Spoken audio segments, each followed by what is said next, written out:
Complete sleep deprivation is a guaranteed death sentence. Yet every single night, every human on Earth voluntarily submits to a state of near-total helplessness for 8 full hours. From a survival standpoint, it's an evolutionary flaw of catastrophic proportions. So why does this trait exist in almost every complex animal on the planet? The answer reveals that sleep isn't a bug in our system.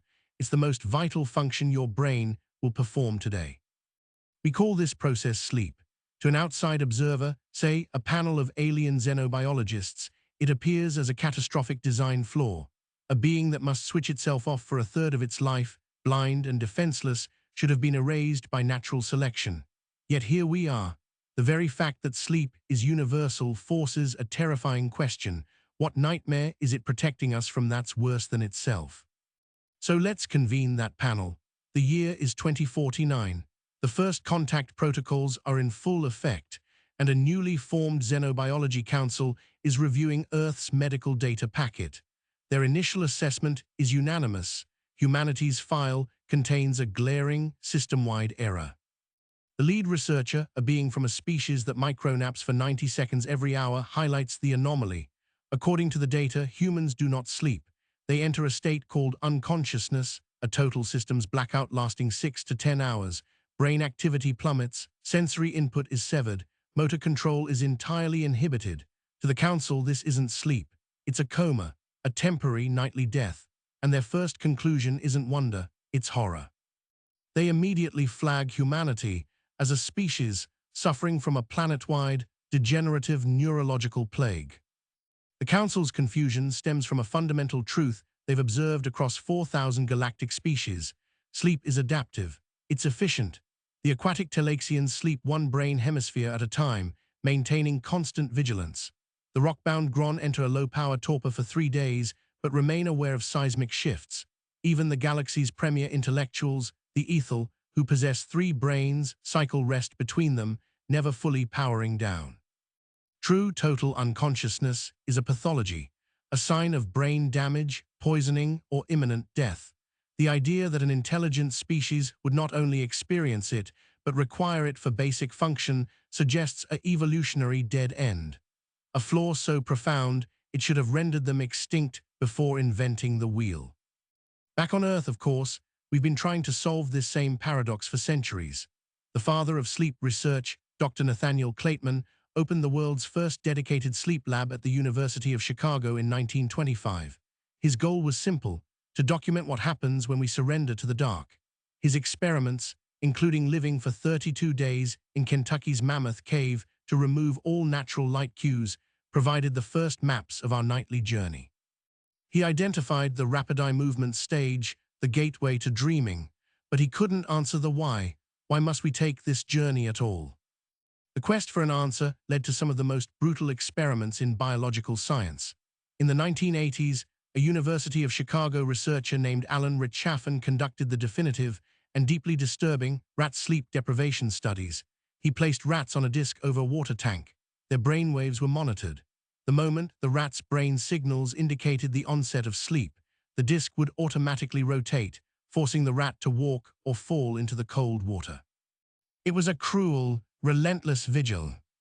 The results were unequivocal and ghastly. All the sleep-deprived rats died, every single one. The timeline was shockingly consistent. Between 2 and 3 weeks, they didn't just drop dead from exhaustion, they deteriorated. Their fur became matted and unkempt. They developed sores on their tails and paws. Their metabolic systems went haywire. They ate ravenously yet lost enormous weight, their bodies unable to regulate energy.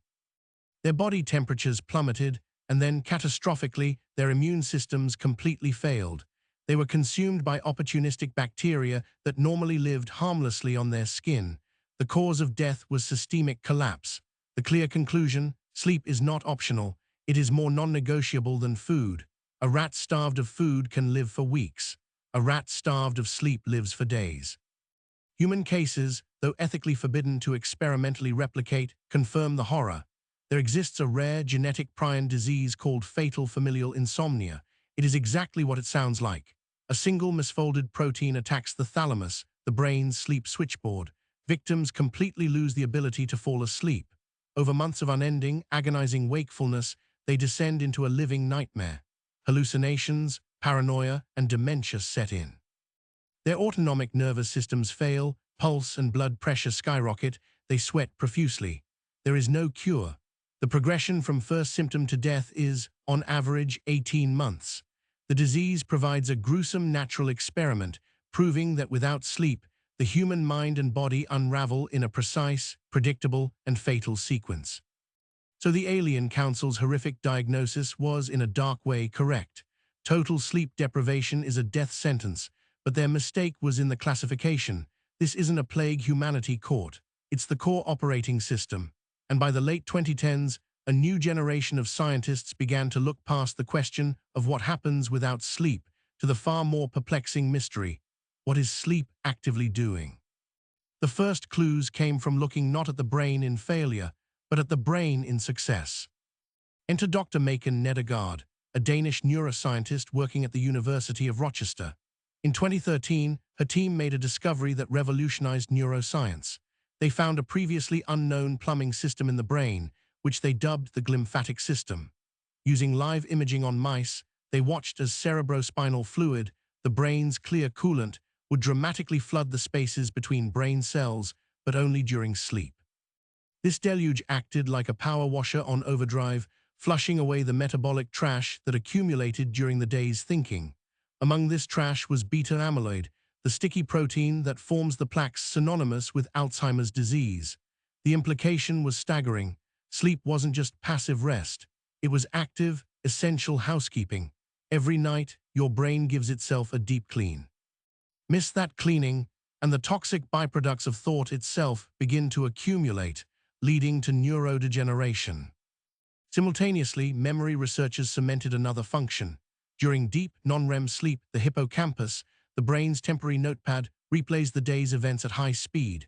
This replay transfers memories to the neocortex, the brain's permanent hard drive, solidifying learning and skills. It's the reason why pulling an all-nighter before an exam is counterproductive. You might cram the information in, but without sleep, it has nowhere to go. It simply evaporates. Sleep, therefore, is the architect of our personal history, the curator of everything we know. Then came the physical repair logs. During deep sleep, the pituitary gland releases a pulse of human growth hormone, essential for tissue repair, muscle growth, and bone building. The body's production of inflammatory cytokines is dialed down, while immune fighters like T cells are replenished. The cardiovascular system gets a break as heart rate and blood pressure drop.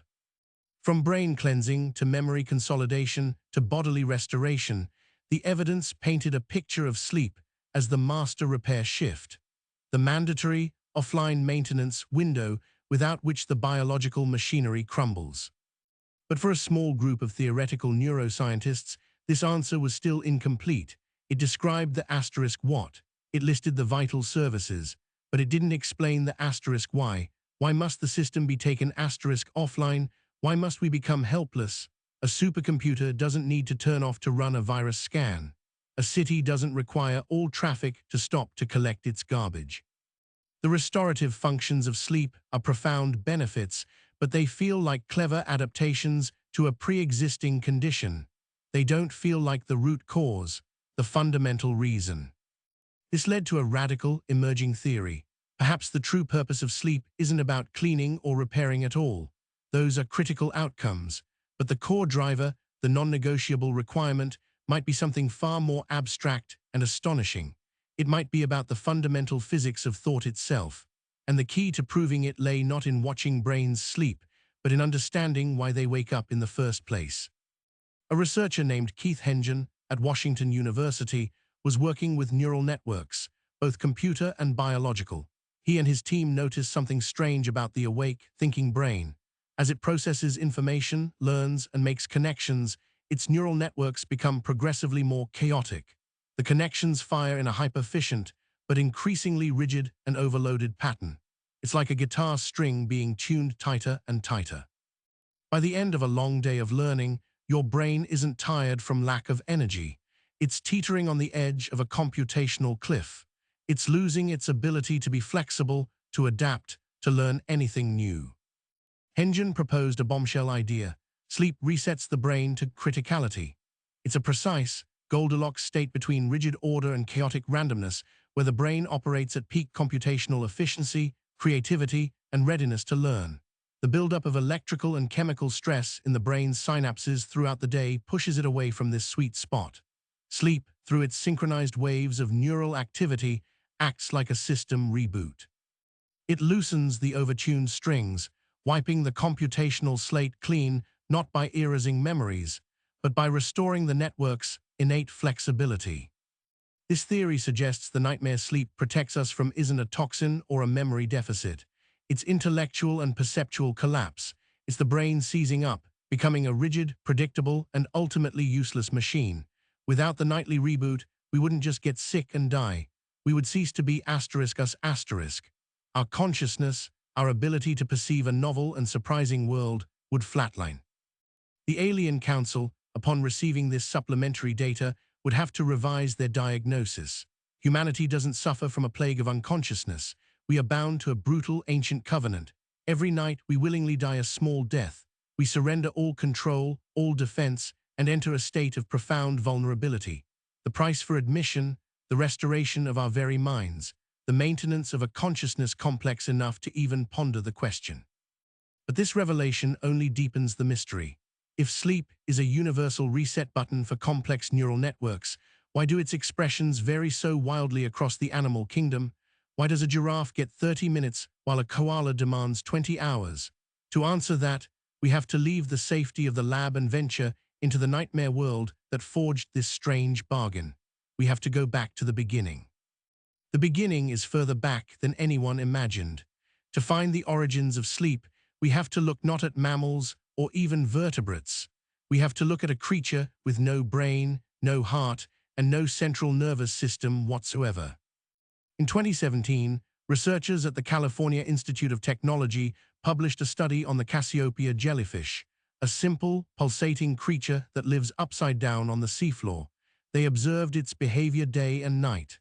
At night, the jellyfish's pulsations slowed by 32%. When gently nudged, it was slower to respond.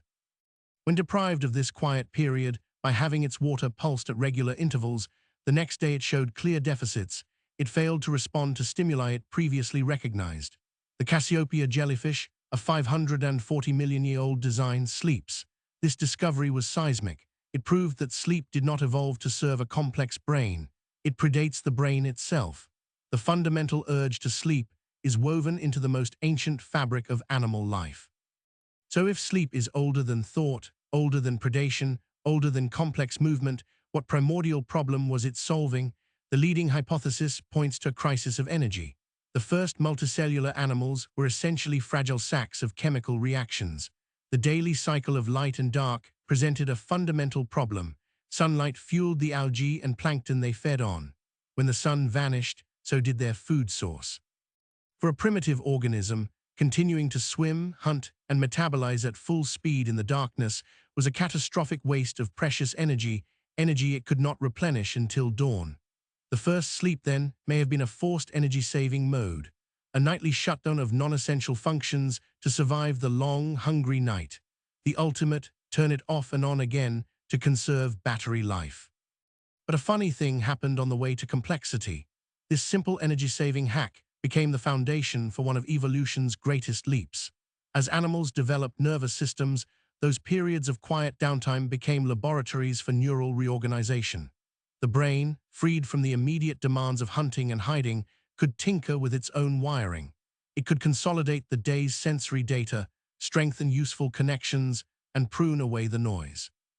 The energy-saving bug became the memory encoding feature. The shutdown period became the maintenance window. Sleep was co-opted. It became the secret, offline processor of experience. This explains its stubborn universality. Once embedded in the life cycle of complex animals, sleep became too valuable to lose. But the immense danger of unconsciousness forced evolution to get creative. The result is a breathtaking spectrum of survival strategies that make our 8-hour coma look positively reckless. Consider the dolphin. As an air-breathing animal that lives in a potentially predatory ocean, sinking into a deep, oblivious sleep is a death sentence. So evolution engineered a breathtaking workaround. unihemispheric slow-wave sleep.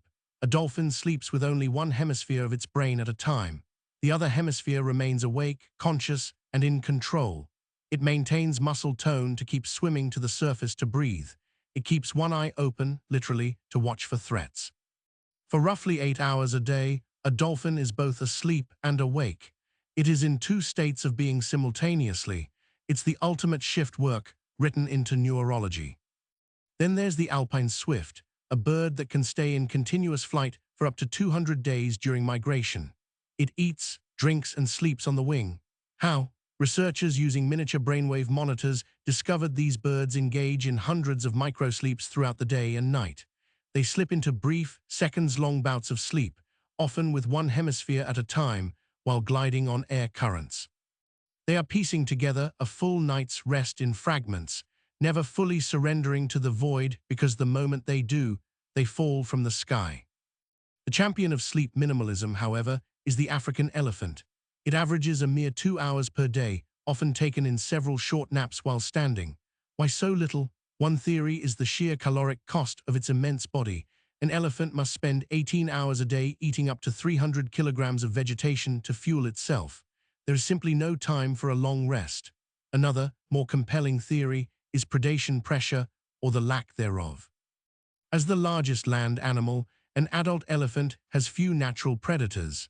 The existential threat that forces other creatures into hidden, secure dens for long periods doesn't apply to it. Its sleep is short because it can afford to be vulnerable in short, manageable bursts. This is the crucial equation. Sleep strategy is a brutal cost-benefit analysis written in genetics. The cost is vulnerability. The benefit is neural and physical restoration. Every species negotiates this deal based on its ecological niche. The prey animal, like a mouse, sleeps in short, frequent bursts in a hidden burrow. It can't afford long stretches. The apex predator, like a lion, can blissfully snooze for 15 hours in the open sun. And then there's us. Where does humanity fit into this spectrum? For a long time, scientists believed we were outliers. Our long, consolidated, deeply unconscious sleep seemed unique to primates.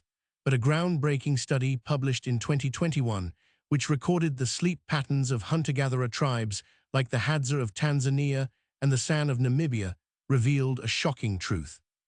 Their sleep patterns were nearly identical to ours in the industrialized world, an average of 6 hours and 25 minutes of sleep per night, consolidated into one core period. This wasn't a modern distortion. This was our baseline. But the study revealed something else, something that reframes the entire human sleep experience. These tribespeople rarely slept alone or even in simple family units. They slept in mixed-age groups around a fire, and their sleep was punctuated. It was normal for different people to wake up periodically throughout the night, to tend the fire, to listen for predators, to check on children. The idea of 8 hours of uninterrupted sleep is a modern fiction, a product of safe bedrooms and artificial darkness. Natural human sleep is a social, segmented vigil. This paints a new picture of our evolutionary past. We did not sleep like lions, fearless in the open. We slept like prey animals, but with a twist. Our security came not from a hidden burrow, but from our tribe. Our long, consolidated sleep was possible because we took turns standing guard, both literally and neurologically. The light sleeper, the elder, the nursing mother, each was a node in a distributed night watch system. Our vulnerability was managed collectively. This is why sleeping alone, in total silence, can feel unnerving to many even today. Our biology expects the rustle of the tribe, the soft murmur of a shared safety net.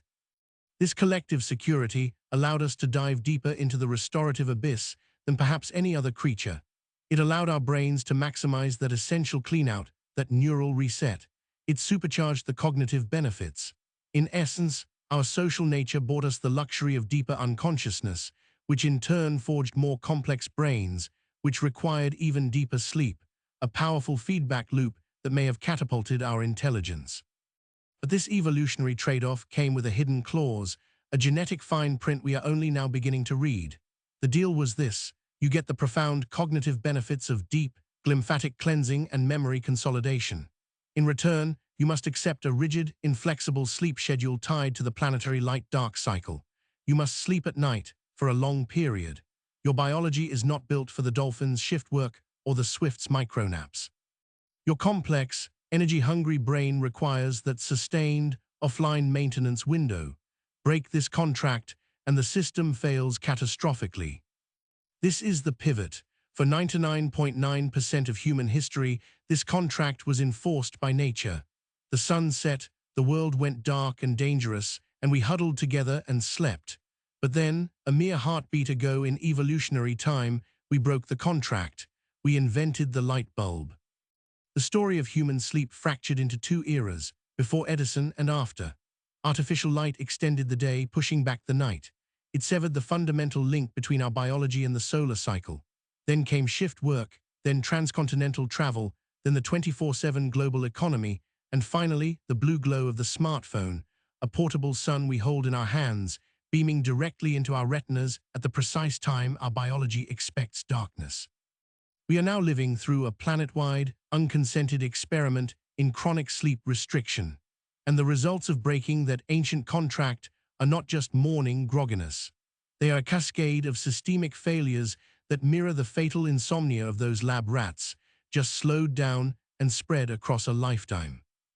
The evidence is no longer anecdotal, it's epidemiological and it's terrifying.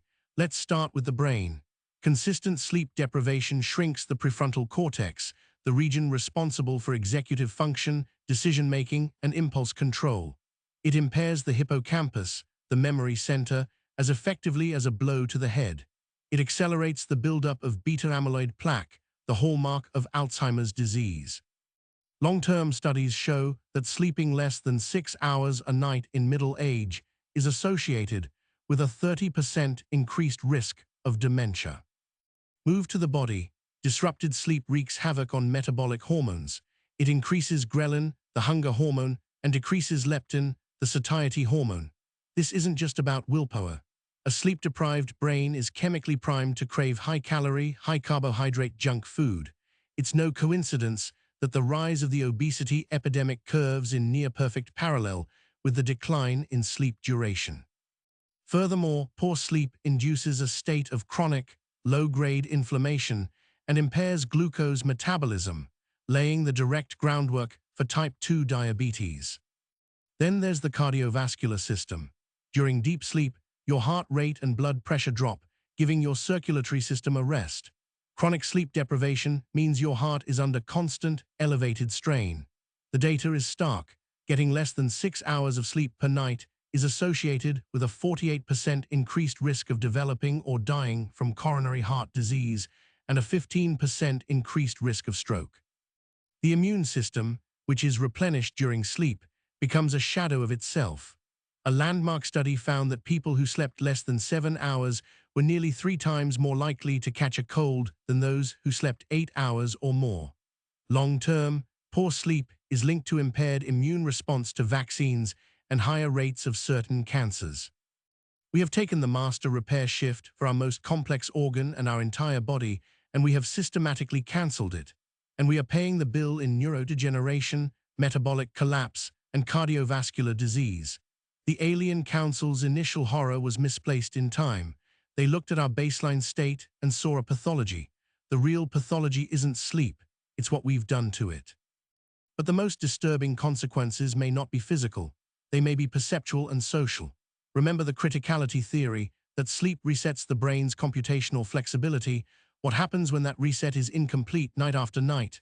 We become cognitively rigid, less creative, more prone to black and white thinking. Our emotional regulation fails.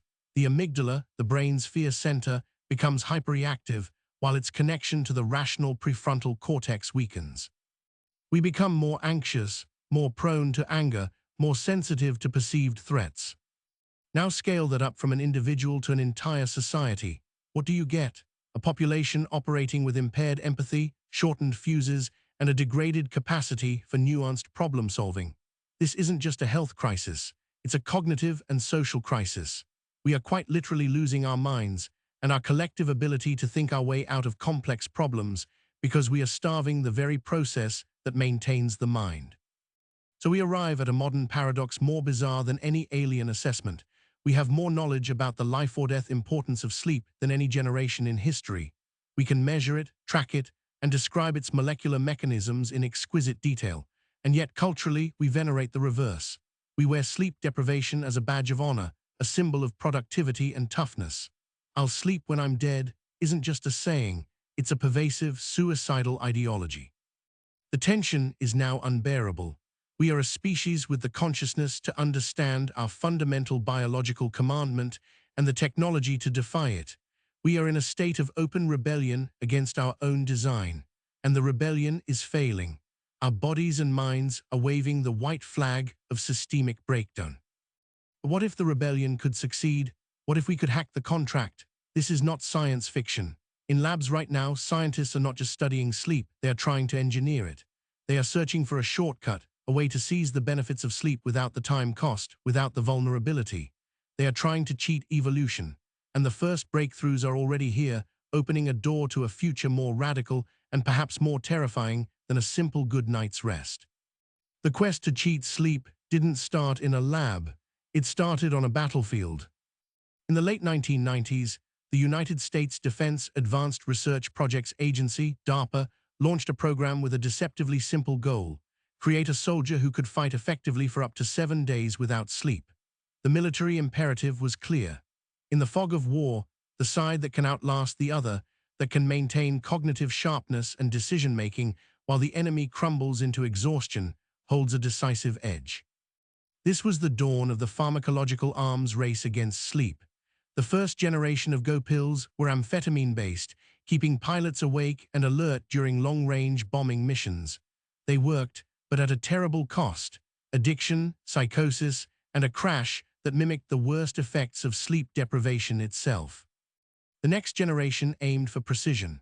Researchers began targeting the brain's own sleep-wake neurotransmitters. They developed drugs like modafinil, which hijacks the orexin system, the brain's internal promoter of wakefulness. Modafinil doesn't stimulate the entire brain like an amphetamine. It selectively turns up the volume on alertness while leaving other functions relatively untouched.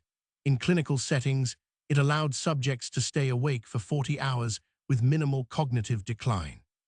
The military, and soon Wall Street and Silicon Valley, took notice. Here was a tool to bend the ancient contract. But pharmacology is a blunt instrument. It can create wakefulness, but it cannot replicate the complex, orchestrated sequence of neural events that constitute restorative sleep. You can force the brain to stay online, but you cannot force it to perform the nightly maintenance. The bill still comes due, in the form of accumulated neural trash, emotional dysregulation, and metabolic chaos. The user is awake, but they are not restored. They are running on a deficit, borrowing from a biological bank that charges compound interest. So the focus shifted from merely suppressing sleep to actively replacing it.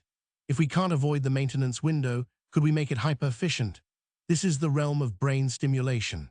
One of the most promising techniques is called transcranial direct current stimulation, or TDCS, by applying a weak electrical current to the scalp during slow-wave sleep. Researchers have been able to enhance the amplitude of those deep, restorative brain waves. In experiments, subjects who received this stimulation performed better on memory tests after sleeping. It was as if they had gotten a turbocharged cleanout. Similarly, playing specific sounds, pink noise synchronized to the brain's slow oscillations, has been shown to deepen sleep and improve memory consolidation. We are learning to speak the brain's own language of restoration and amplify it. The most radical frontier, however, is the attempt to induce sleep's benefits without sleep at all. In 2022, a team at the University of Oxford published a study suggesting they had found a way to reset the brain's sleep pressure without unconsciousness. They focused on the brain's glial cells and the buildup of electrical stress in mitochondria. In animal models, they used a combination of light and sound to trigger a cleanup process in awake brains, mimicking one of sleep's core functions. It was a proof of concept, the separation of the asterisk functions of sleep from the asterisk state asterisk of sleep. This is the ultimate goal, the decoupling of vulnerability from restoration. Imagine a future where a 15-minute session in a sleep booth provides the equivalent of 8 hours of deep restoration. where soldiers, surgeons, and astronauts can remain perpetually vigilant and cognitively fresh, where the one-third of our lives we spend in darkness is reclaimed. The economic and societal transformation would be staggering. The global workforce gains an extra 4 to 6 productive hours per day. Long-distance space travel to Mars becomes feasible without crews succumbing to cognitive decay. It sounds like utopia. But this is where the escalation turns dark, because every time humanity has tried to outsmart a fundamental biological rhythm, we have triggered a cascade of unintended consequences. Consider the birth control pill, which hacked the reproductive cycle and revolutionized society, but also altered mate selection and even the timing of puberty. Or artificial light, which gave us the night, but unleashed an epidemic of circadian disruption. The law of unintended consequences is ruthless when dealing with systems as ancient and complex as sleep. The first red flag is the mystery of dreaming. We understand some of the mechanics of REM sleep, memory processing, emotional regulation, but we do not understand the phenomenological experience of the dream. It is the one aspect of consciousness that remains stubbornly inaccessible to science. What is the dream asterisk for? Some theorists, like the Finnish psychologist Antti Revonsuo, propose the threat simulation theory. Dreams, particularly nightmares, are a nightly virtual reality training ground where we rehearse responses to dangers in a safe, offline environment. Our ancestors who dreamed of being chased by a predator may have been better prepared to react in waking life. Others suggest dreams are the brain's way of stress-testing new neural connections, or of integrating emotional experiences too chaotic to process during the day. If we engineer a sleep that removes the dream, do we lose this ancient training ground? Do we become a species that can no longer process fear or grief or trauma in the symbolic theater of the mind? The first generation of sleeping pills, like barbiturates and later Ambien, were notorious for suppressing REM sleep. Long-term users often reported emotional flatness, a sense of disconnection. They were rested, but not whole. Then there's the problem of the self, our continuous sense of identity. The thread that connects the you of yesterday to the you of today may be woven during sleep. The process of memory consolidation isn't just about filing facts. It's about integrating those facts into a coherent narrative of self. During sleep, the brain decides which experiences are meaningful enough to become part of your personal story and which are irrelevant noise to be discarded. It is the editor of your autobiography. If we outsource or shortcut this process, do we risk fragmenting the self? Could we become a collection of unintegrated experiences, lacking a central narrative, adrift in a sea of present moments? But the most immediate danger is not philosophical. It is social and political. The technology to hack sleep will not be distributed equally. It will be a commodity. The wealthy and powerful will have access to perfect, efficient restoration. The poor will be left with broken, natural sleep in a world that never stops demanding wakefulness. This creates a biological caste system more profound than any economic divide. We could see the emergence of a cognitive elite, perpetually sharp, creative, and emotionally stable, ruling over a sleep-deprived underclass struggling with impaired judgment, poor health, and shortened tempers.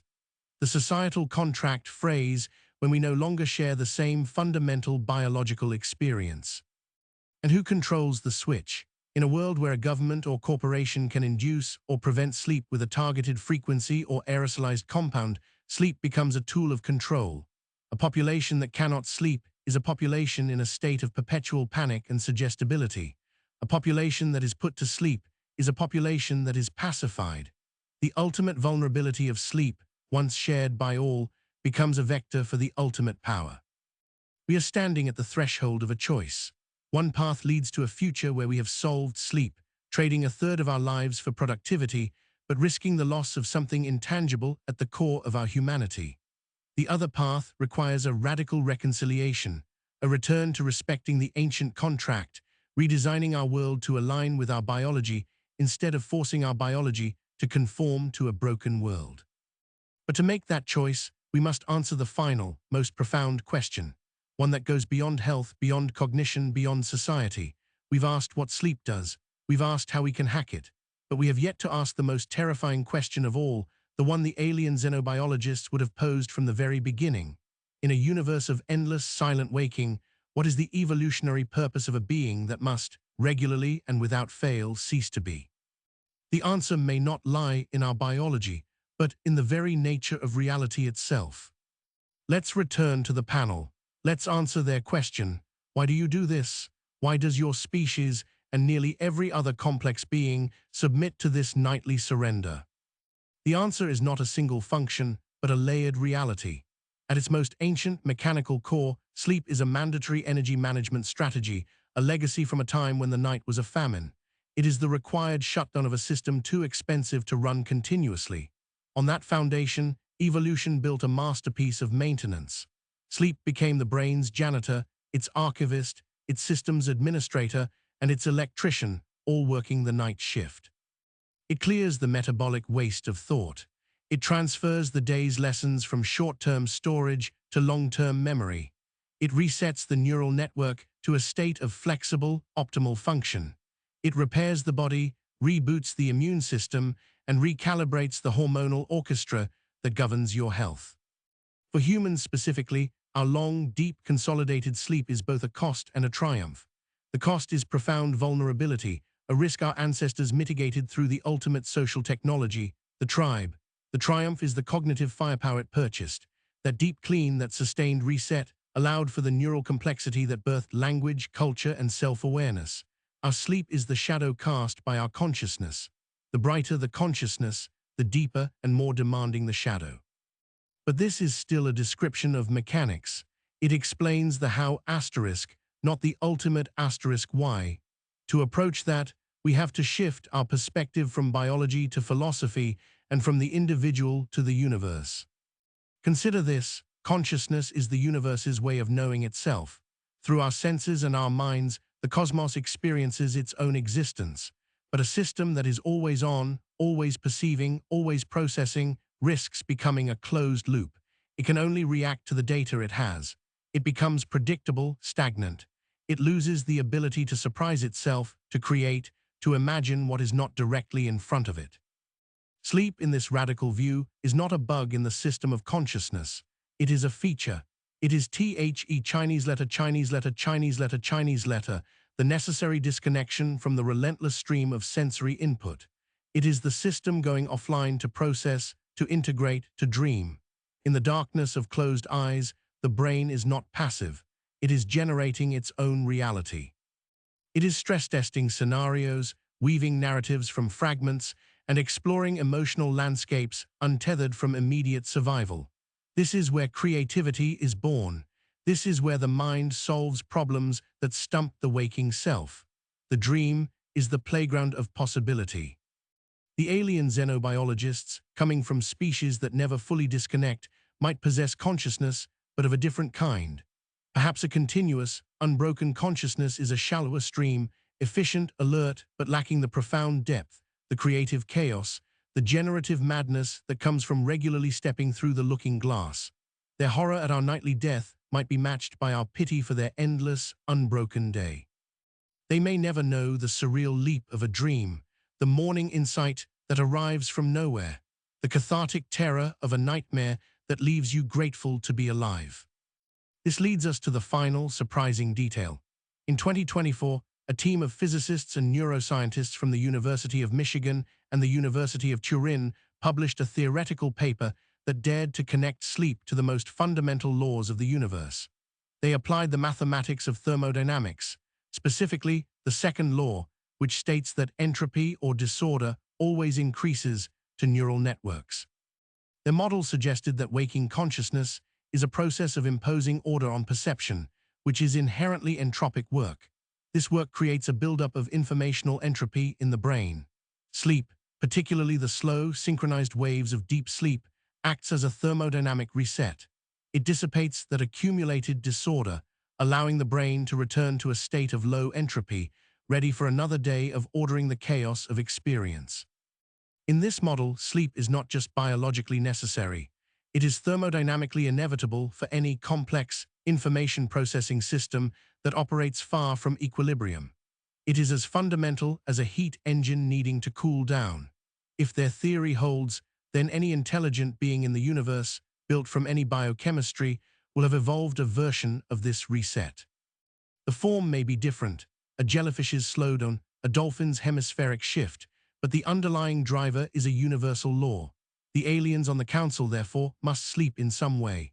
Their confusion might stem from the fact that their reset is so subtle, so integrated, that they don't recognize it as the same phenomenon. They might see our dramatic, total shutdown as a crude and terrifying version of their own elegant, continuous process. But in the end, we are all subject to the same cosmic equation. So where does this leave us? We are beings caught between two realms. We are biological machines subject to ancient, non-negotiable rhythms, and we are conscious minds straining against those very limits. We have spent a century in open rebellion against the contract, and we are suffering the consequences in our bodies, our minds, and our society. The attempt to hack sleep is the latest, most extreme expression of that rebellion. But the story of the 21st century may not be about conquering sleep. It may be about rediscovering it. A growing movement, backed by the stark data of the sleep deprivation crisis, is pushing for a great reconciliation. It's not about returning to caves, but about redesigning our modern world to respect our ancient biology. This means rethinking work schedules, school start times, and the architecture of our cities. It means crafting social policies that protect sleep as a public health imperative. It means designing technology that serves our circadian rhythms instead of sabotaging them. It means reclaiming the night not as an extension of the day, but as its own sacred space for restoration. The choice is now before us. We can continue down the path of defiance, pursuing a future of pharmacological and technological augmentation that risks fragmenting ourselves and dividing our species. Or we can choose the path of integration. We can accept that the shadow is part of the light, that the silent, vulnerable, dreaming third of our lives is not lost time, but the very source of our humanity. It is the forge of memory, the wellspring of creativity, the theater of the self, and the necessary reset for a mind that seeks to understand the universe. In the end, the Alien Council's initial assessment was wrong. The 8-hour nightly coma is not a design flaw.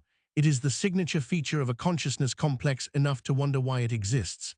The very fact that you can ask the question, "Why do I sleep?" is proof that sleep has done its job. It has built and maintained the instrument that asks. So tonight, when you turn out the light and surrender to the dark, know this: you are not powering down.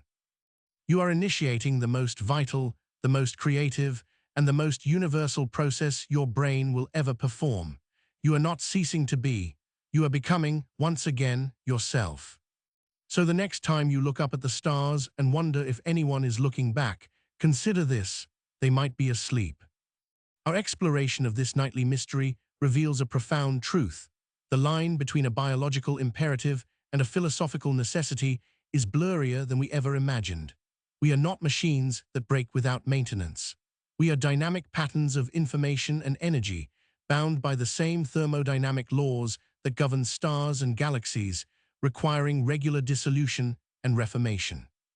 In that sense, the human need for sleep is not a mark of weakness, but a signature of our complexity, a receipt for the cost of consciousness in a chaotic universe.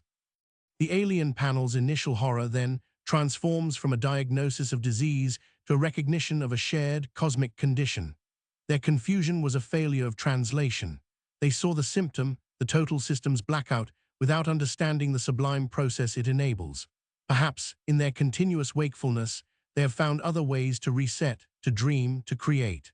Or perhaps, they are waiting for us to teach them how to truly close their eyes. For us, the path forward is clear. We stand at a rare moment of self-awareness. We hold the blueprints to our own design and the tools to either honor or defy it. The choice is not between primitive past and augmented future, but between fragmentation and wholeness. To choose wholeness is to redesign our world not as a war against our nature, but as a collaboration with it. It is to build a culture that sees the night not as wasted productivity, but as sacred maintenance. It is to understand that in a universe hurtling towards entropy, the regular, willing descent into chaos is what keeps us sane. This is the final, humbling revelation. The most mundane act of your life, lying down in the dark and closing your eyes, is a direct encounter with the deepest laws of existence. It is a daily leap of faith that the world will still be there when you wake, and that you will still be you. And every morning, when you open your eyes to the light, you have, in a small way, triumphed over the darkness, not by defeating it, but by passing through it. Thank you for watching. If this journey through the science and meaning of sleep has changed the way you think about your own nights, please consider subscribing. There are countless other mysteries woven into the fabric of our everyday lives, waiting to be unraveled.